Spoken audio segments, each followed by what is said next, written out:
Hi, my name is Elise Napier, and for my Capstone psychology course, I had the opportunity to interview a lady named Julie Linton, who is a practicing therapist. In this video, I'll be sharing an overview of our conversation and a personal reflection of what I've learned from this interview. At the beginning of my interview, Julie shared that she is a licensed marriage and family therapist. She originally worked as a elementary school teacher, but after having children and once her youngest had started school, she decided to return to school to earn her master's degree in marriage and family therapy at Liberty University. Her decision was motivated by her love of working with people, the balanced lifestyle that therapy can offer, and a positive experience she had with a therapist in her own life. As soon as she received her license, she began working at a private practice where she's been ever since.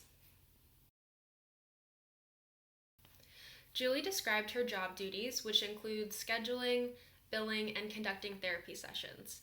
Because she runs her own private practice, her role requires a balance of direct client work and behind-the-scenes responsibilities to ensure her clients receive the best possible care.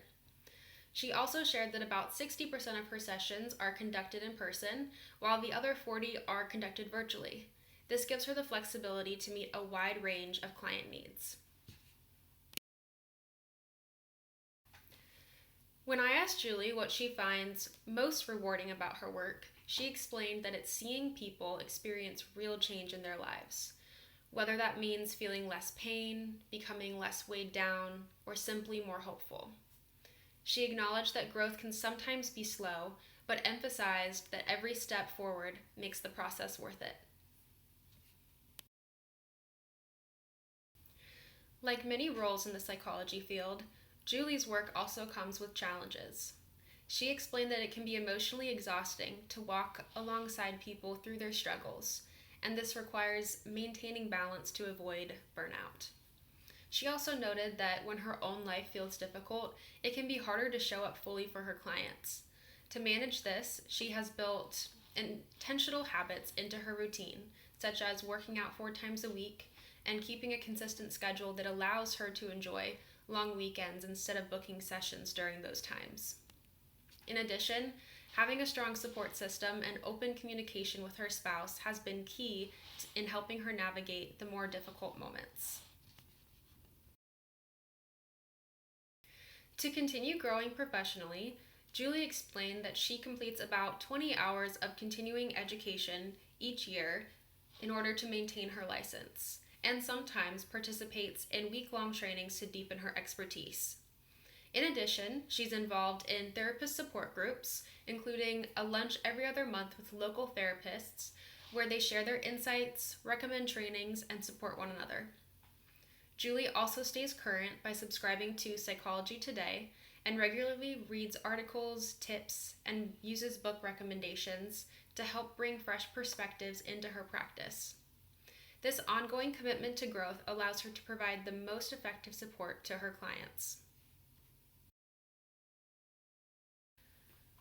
Finally, when I asked Julie what advice she would give to students like me who are preparing to enter the field, she encouraged us to not worry if we don't feel like we can fully grasp everything in our classes, because much of the learning comes from real-world experience, and it does get easier over time. She also emphasized the importance of creating a balanced schedule early on, which makes it easier to adjust to the demands of the field. In addition, she recommended having a strong support system, whether that's family, friends, or a spouse, to help you stay grounded. And when it comes to licensing exams, her advice was to not stress too much, because with preparation and persistence, you'll get through it. As I think about this experience getting to interview Julie Linton for this project, my first big takeaway is maybe not even really psychology related, but my biggest takeaway was that she expressed that being a mom was like her number one, and she was able to balance that by becoming a therapist, and that she was originally an elementary school teacher and then decided to get her master's degree later on in life. And for me as a woman that is really looking forward to becoming a mom, I'm not one yet, It was very comforting to hear her talk about her process and almost validating for me, since that's something that's important to me as an individual and within my marriage. And so I think the takeaway there is that there's time, and if I want to focus on having a family first before I go and get my master's degree, that's okay. I think in the world, there's so many different voices going on all at once telling you what you should do and what's your next step. But I think for me, just kind of intuitively listening to what my life goals are, and how I can integrate a career at some point, was a big takeaway for me. I think the second takeaway that comes to mind for me, after interviewing Julie, what came from the conversation around the challenges of being a therapist, and that it can be really heavy at times, especially when there's things going on within your personal life. And I think as a person, I'm very empathetic. I've been very drawn towards therapy, because I've had personal experiences where I've seen how beautiful it can be, and I'd love to give back to that community, while I'm also considering becoming a wellness life coach, because it might be a little bit less heavy for me. But the takeaway there, is that you have to fill your own cup first. And I think that is something that I've been trying to work on right now in my life, to fill my own cup and make sure I'm healthy, so that I can give to others at whatever point that may be within my life, whether that's career or just in small interactions. But filling your cup and having a good support system seem like really important, just like basic life things that then can integrate into a career. Another takeaway that I have, from this interview and this process of kind of reflecting on the interview with Julie, comes from a very specific thing that she said towards the end of our conversation, which was, don't worry if you have trouble fully grasping course topics, because this career is very experience-based.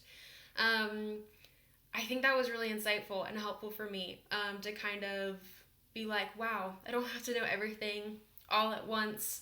And as long as you're committed to continually growing, and expanding things that you're interested in within your career, it's going to be okay. And that also it's okay to ask for help.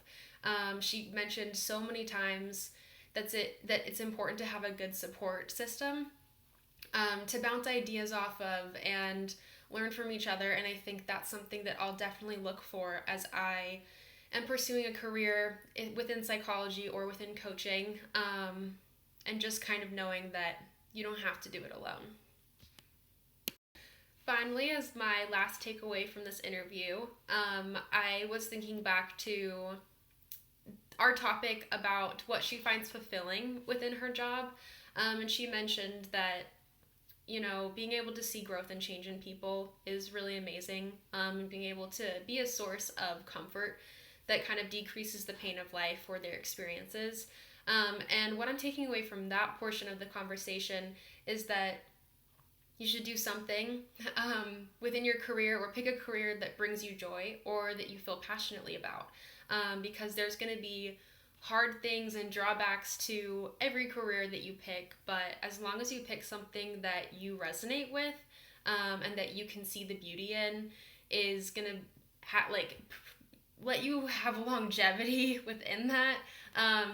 And so I think as I'm finishing out this capstone psychology class, being able to continually reflect on what does bring me joy, what do I feel passionate about, will help me really refine the next step, of my education, so that I can pick something that I'll be able to do for a really long time and see the beauty in.